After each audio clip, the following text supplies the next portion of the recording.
quoi de mieux qu'une bonne odeur de café pour se réveiller le matin?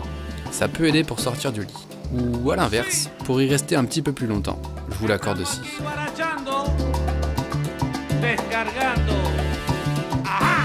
Ok, commençons. Déjà, il va nous falloir une table de nuit. Donc je vais aller récupérer toutes celles qui étaient dispo dans la maison.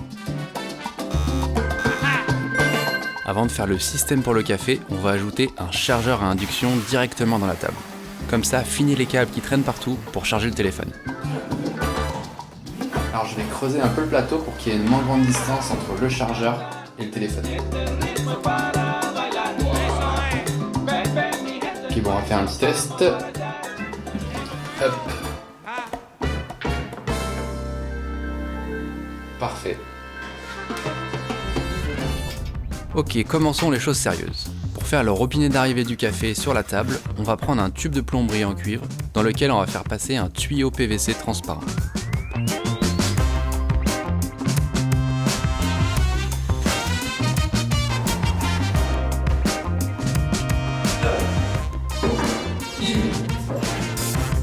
Il n'y aura plus de place pour le tiroir avec tout ce qu'on va mettre dedans.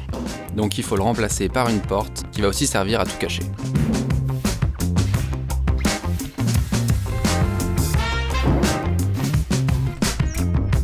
Ça va venir comme ça. Moi je vais essayer de reproduire les moulures qu'il y avait sur l'ancien tiroir.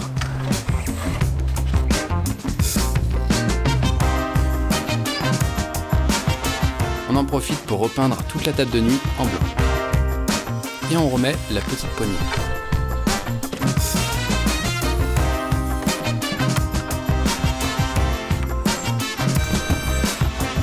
Et voilà, comme si de rien n'était.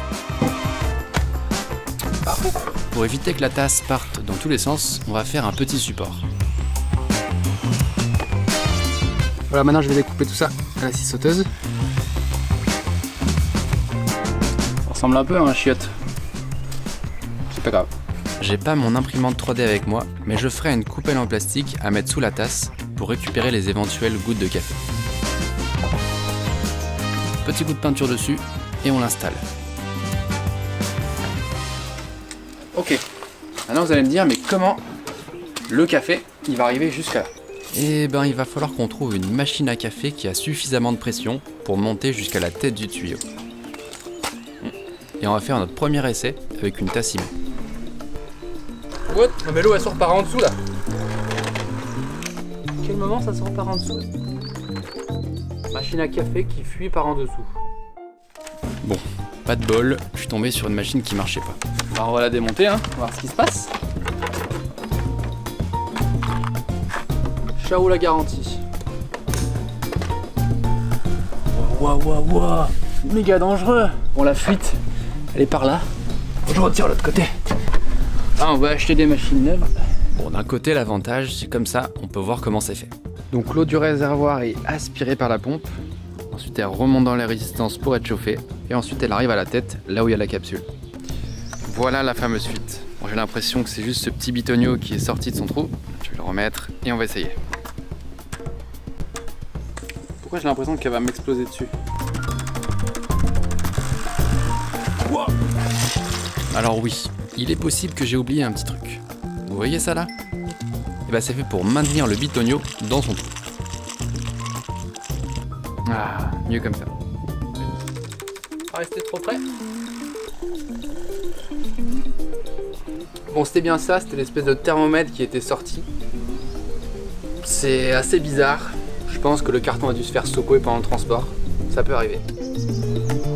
Bon, on continue. Ce que je voulais voir à la base, moi, c'est si la machine avait suffisamment de pression pour monter l'eau jusqu'au bout du tuyau.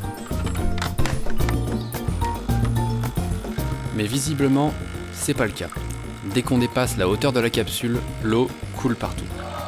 Et en plus, il y a cette sortie de pression à la fin qui rend son utilisation impossible pour notre projet. Donc cette machine ira autre part.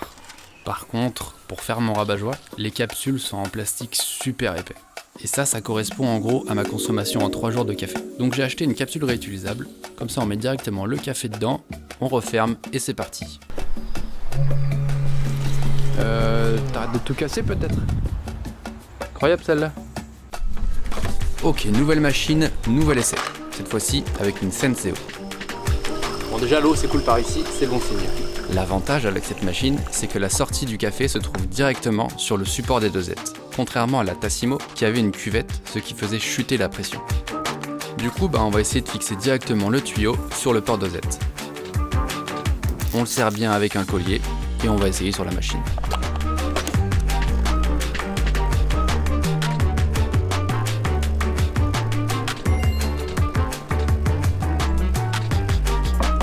Et visiblement, ça fonctionne. Allez, pour être sûr, on essaie une deuxième fois, cette fois-ci avec du café. Et ça a l'air de faire le boulot. Ok, maintenant qu'on a la machine, il faut pouvoir automatiser l'allumage et le déclenchement du café le matin. Pour ça, je vais remplacer les boutons par des moteurs cerveaux qui vont venir appuyer à notre place le matin. J'ai fait une boîte pour fixer les 3 moteurs à la machine. Ils seront reliés à un Arduino Wi-Fi pour pouvoir les programmer à distance avec son téléphone.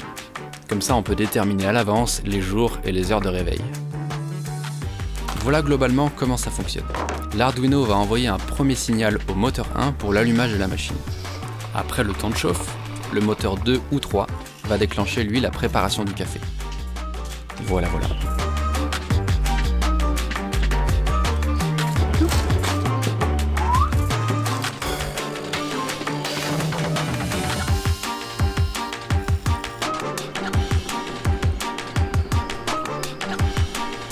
Ah, c'est chaud.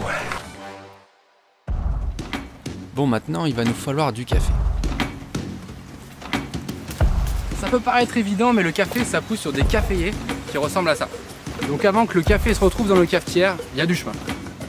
Pour faire rapide, 9 à 11 mois après la floraison, les caféiers vont produire des fruits qui ressemblent un peu à des cerises. Une fois récoltés, on va les débarrasser de leur enveloppe pour récupérer à l'intérieur les grains.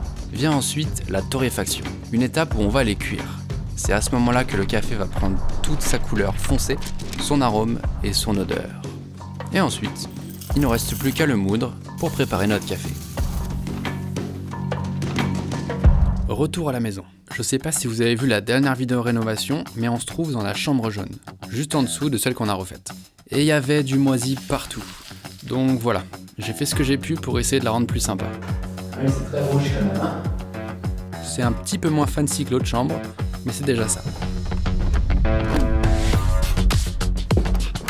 Reste plus qu'à installer la table de nuit.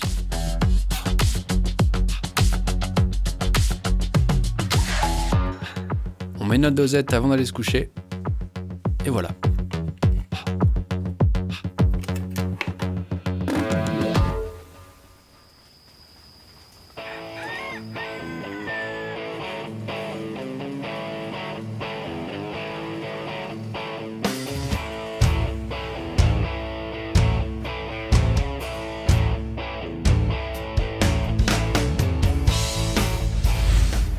Fallait que je vous dise un truc aussi.